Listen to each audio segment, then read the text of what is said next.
Alrighty, ready. Welcome back to the channel. Another day in the shop and hopefully another attempt to fix this goddamn car. So what we got today is in this here box. So let's get into that. Alrighty, so since I've touched about everything I could on this car, about like whatever I could think that this problem could be, the only thing I haven't touched is, well, I've touched it. I've changed the springs and whatnot, but my coilovers. It's the only thing that hasn't changed, and that's been the constant since the problem occurred. Was I changed the springs on these coilovers, and since that day, this thing's been riding awful. So what I ended up doing was copping some new coilovers, and as you could see, they're not BCs. These are Rev 9s. I fuck with these. Pretty goddamn heavy.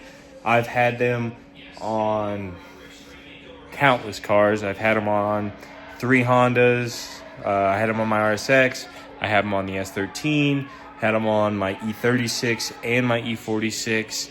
And I've loved them. They've rode stiff without having to change the springs. You can adjust the dampening, which is nice. And they all around are pretty solid coilovers for the money. And so I finally got them for the Subaru because I've had these Racelands on here for 5 years, 6 years, something like that, about 6 years. And it's the only thing I can think of to replace. So hopefully this changes something for us. But before we put them on, a couple things I need to try. So first, I need to try and take the collars, or like the mounts right here, off of the Racelands and just see if they thread.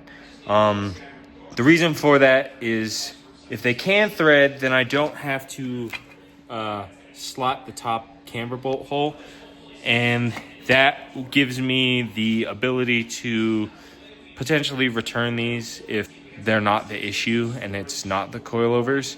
Kind of a bummy way to think about it, but it's $600 that I really didn't want to spend on the car, and I have coilovers on it. It's just something's not working the way I want it to, so I have to try something.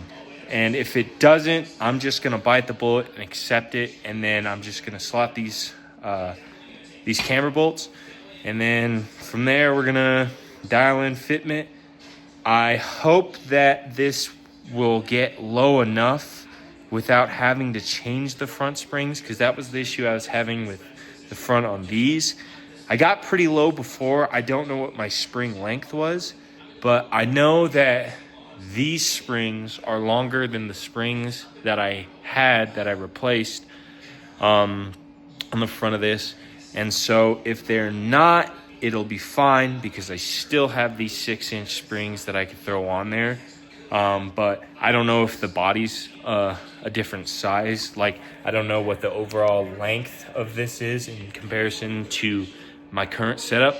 So we're going to get grinding on that, get the wheels off. We're gonna do the front first. That way I could test the collars. And yeah, so let's get into that.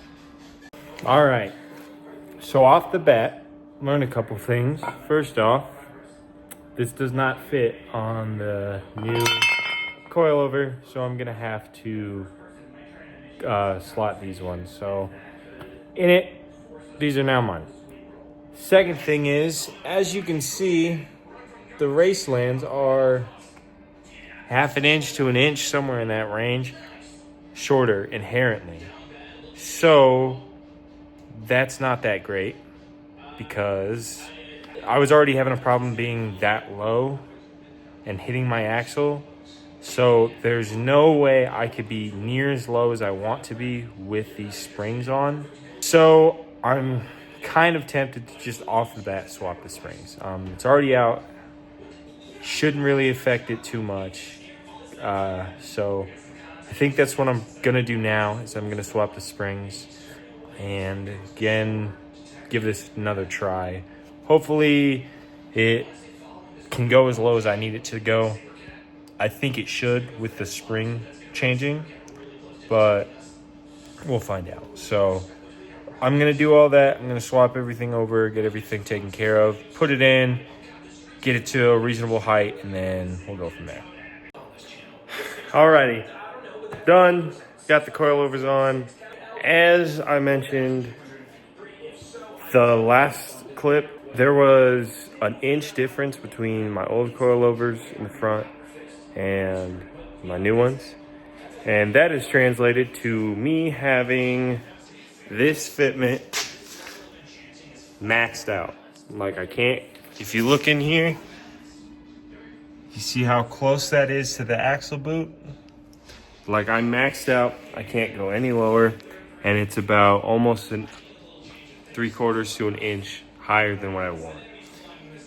Which is pretty depressing because, like I said, I've ran these coilovers on a lot of my cars, and they've always been the lowest I can get.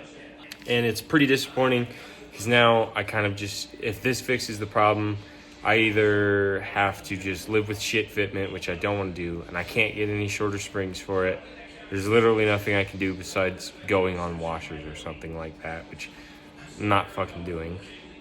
Or I go back to, it doesn't fix it, and I just go back to my old coilovers, and that would be a waste of $560, $570, however much these were, which really fucking sucks. Hopefully this fixes it, because I rather it drive better than have good fitment, but I'm not gonna lie, I am pretty disappointed on how this came out, but you gotta live with what you gotta live with. So the next thing is, if you look from the back of the car, my steering wheel is straight, but you can kind of see that the front is a little bit towed in on both sides. It's kind of hard to show on camera, but yeah, the front's a little bit towed in on both sides, steering wheel straight. So what I'm gonna end up doing is I'm just gonna add a little bit of tow out to both sides, not a ton, just enough to where I think it'll be pretty close. And then go give it a test drive, which is gonna be the funny part of I shoveled it, I'm trying to get my Nissan out of there. Hopefully I can get this car not fucking stuck, but we'll see. It's slammed, and you gotta do what you gotta do. Also, real quick before I do that, I drove this car, the Nissan, for the first time since putting those extended control arms on, and when I turned right, another fucking problem turning right. When I turned right, I was hitting something, and what I think it is if you look in here, there's like this flap right there. Like, yeah, you see that part where that metal's gone? Just right up there, right here. I think I'm hitting that when I turn right. So I'm just gonna hammer that in real quick and then try to get this thing out, do the tow on that, and go from there.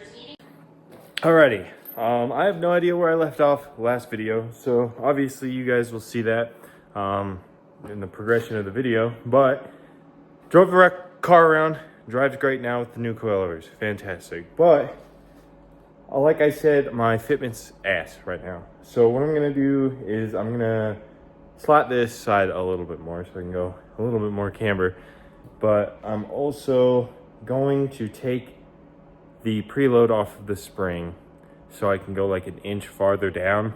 Kind of ass that I really even have to do that, to be honest with you, but I don't really know what else to do. I'm pretty much at the shortest distance my springs could go, so I'm just kind of at the mercy of what I've got going on.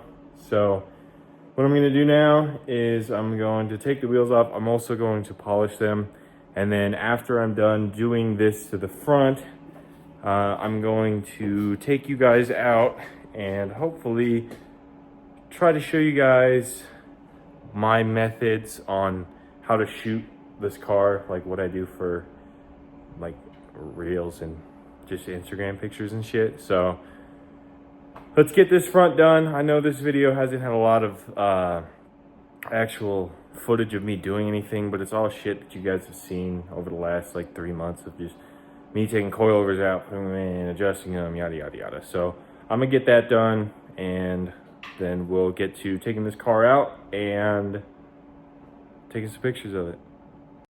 So for you guys who aren't sure what preload is, pretty much it's just the amount of pressure that this collar keeps upward on the spring. So it compresses the spring. Usually most coilovers from factory come with like anywhere between like ½ an inch to an inch of compression. And so now mine has no compression. The spring's just sitting. And that means once this car is on the ground, it'll compress down to here.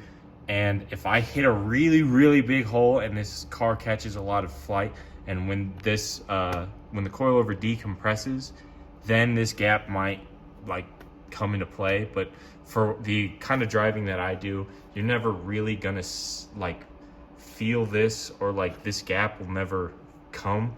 At least that's what a few people have told me about doing this, is a lot of people run it like this.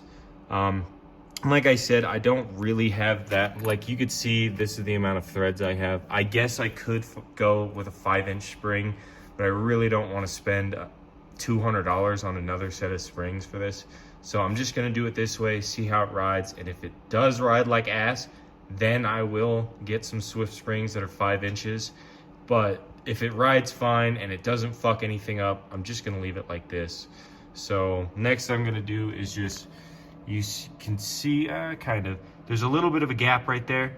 And so all you gotta do, like I mentioned before, is you just slot this hole back. And this side is not going as far back. Like there's still quite a bit of a gap here that I can fill out. So I'm gonna drill this, or slot this out a little bit more. That way I can get a little bit more camber out of this side of the car.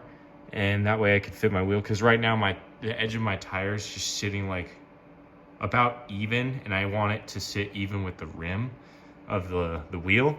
So I'm gonna do that right now. Take this bolt out, just get push it back, and then just get my Dremel, and then just go until it matches this hole in the hub itself, and then dial in fitment from there. And then hopefully this doesn't ride too ass, but find out. Alrighty, well, we got it outside. We got the fitment situated. Look at it. Looks so much better than it did before. Camber's dialed the fuck in. I'm liking that. I'm liking that. And we also got a new banner. Shout out my boy EK Johnny. You go. Thank you so much for letting me rep your shit on my car.